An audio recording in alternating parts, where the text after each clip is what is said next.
Hello everyone, प्रज्ञा empower studies में आपका स्वागत है। हमारा अध्याय चल रहा है 4 प्रश्नावली 4.3। इसका क्वेश्चन 2 हम सॉल्व कर रहे हैं, तो स्टार्ट करते हैं। निम्न प्रत्येक द्विघात समीकरण में k का मान ज्ञात कीजिए कि उसके दोनों मूल बराबर हो। ठीक है, देखिए ये 2x² plus kx plus 3 equal to 0 ये द्विघात समीकरण है और इसमें ये b की जगह k है, b का मान k है। वैसे तो अभी तक हमने देखा क्या होता था, कोई अचर वैल्यू, पर उन्होंने यहाँ पे k दे दिया। हमको k का ऐसा मान ढूंढना है जिसके लिए इसके जो मूल निकलेंगे ना वो दोनों कैसे हो, समान हो। ठीक है, तो स्टार्ट करते हैं। देखिए इसकी तुलना हम इसके मानक रूप से कर दें, या आप डायरेक्टली ए बी सी भी, अगर आपको प्रैक्टिस हो गई हो तो डायरेक्टली भी लिख सकते हैं, है ना। तो हम मानक रूप a² plus bx plus c equal to 0 से तुलना कर देते हैं। ये हम इसलिए करते हैं ताकि हम a b c के मान निकाल सके, दिखा कर कि ये a b c की इस समीकरण से की तुलना इस समीकरण से मानक रूप से करके हम a b c के मान ज्ञात करते हैं। आप डायरेक्टली भी लिख सकते हो, ए देख के कि ये है, बी ये है और ये सी है, बस ऐसा भी कर सकते हो, है ना। तो ये भी एक तरीका है। बी क्या होगा, के, सी क्या होगा, 3। ठीक है, ए बी सी के मान हमको मिल गए। अब क्या, दोनों मूल बराबर हो, तो दोनों मूल बराबर होने के लिए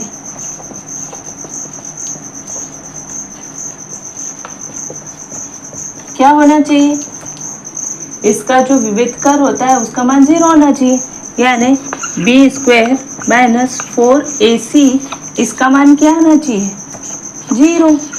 अगर इसका मान 0 आ जाए तो क्या होगा, मूल हमारे बराबर हो जाएंगे।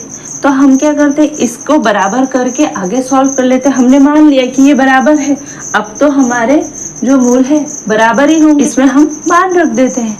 तो b क्या है, k का स्क्वायर माइनस 4, a क्या है 2 और c क्या है 3 इक्वल टू 0। k स्क्वायर तो रहेगा, है ना, और ये क्या होगा, 4 दूनी 8 और 8 दिया 24 इक्वल टू 0। ठीक है, हम इसको k² बराबर और लिख सकते हैं। ठीक है, हम ऐसा भी कर सकते हैं, इसका वर्ग इस पर वर्गमूल हो जाएगा, तो ऐसा भी लिख सकते हैं। ठीक है, आधा मैं यहाँ कर दूँ। अब देखो ये 24 है, इसको हम ऐसे लिख सकते हैं, 2 दूनी 4 और 4 6 24, ऐसा कर सकते हैं।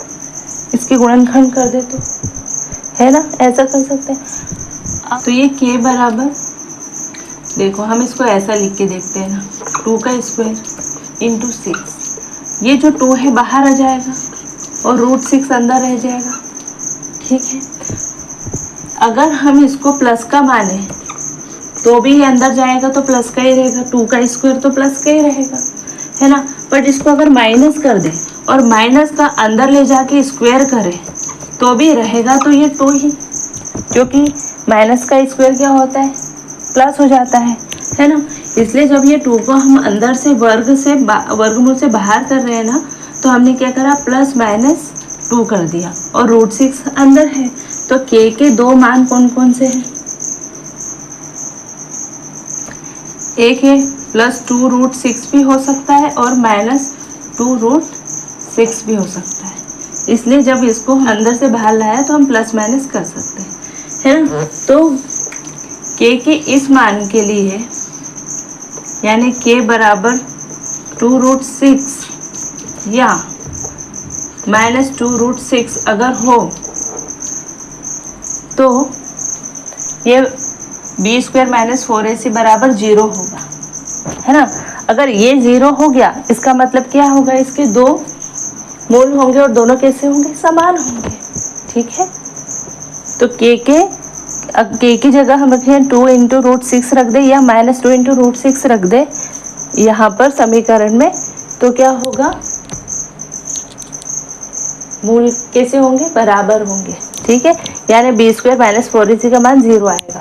तो क्वेश्चन में पूछा ही था, बोला ही था कि दोनों मूल बराबर होने के लिए के का मान निकालो। तो हमने क्या किया, बराबर कब होगा, मूल कब बराबर आएंगे, जब बी स्क्वायर माइनस 4ac का मान 0 होगा। तो हमने पहले ही मान लिया कि ये बराबर है और रख के सॉल्व कर दिया, तो के का मान हमको मिल गया। यानी के का मान हम ये रखेंगे इस पर, तो इसका मान क्या होगा, 0 ही आएगा। आप करके देख लो, जैसे b की जगह ये तो ठीक है, -2 × √6 पे रखेंगे ना, -4ac, तो a क्या है 2 और c क्या है 3। तो देखो ये माइनस माइनस क्या होगा प्लस, तो ये 2 दूनी 4 और 4 6, ये क्या, ये √6 खत्म हो जाएगा तो 6 होगा। ये क्या होगा, 2 दूनी 4, सॉरी 4 दूनी 8, 8 या 24 और ये 6 चौक 24, हो गया ना 0। और अगर इसका मान प्लस है तो भी ये वही रहेगा। ठीक है, क्योंकि इसको जब रूट से बाहर निकाला तो हम प्लस माइनस कर सकते हो, उसको या तो प्लस भी मान लो या माइनस भी, क्योंकि अंदर जब डालेंगे ना तो वापस से वो जो प्लस है वो प्लस ही रहे। ठीक है, तो आई होप कि आपको ये चीज़ समझ में आई होगी। ये आपके क्वेश्चन का आंसर है, के का मान 2√6 या -2√6 रखने पर दोनों मूल क्या होंगे, यहाँ पर ऐसे लिख सकते हैं हम, के का मान 2√6 या -2√6 रखने पर मूल बराबर होंगे।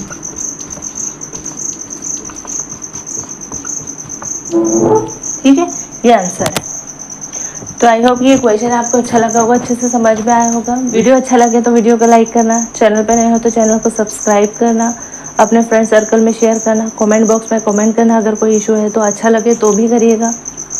ठीक है, कोई सजेशन हो तो करिएगा, कोई क्वेश्चन आपका हो तो वो लिखिएगा। मिलता है नेक्स्ट वीडियो में, तब तक के लिए जय हिंद जय भारत, थैंक यू।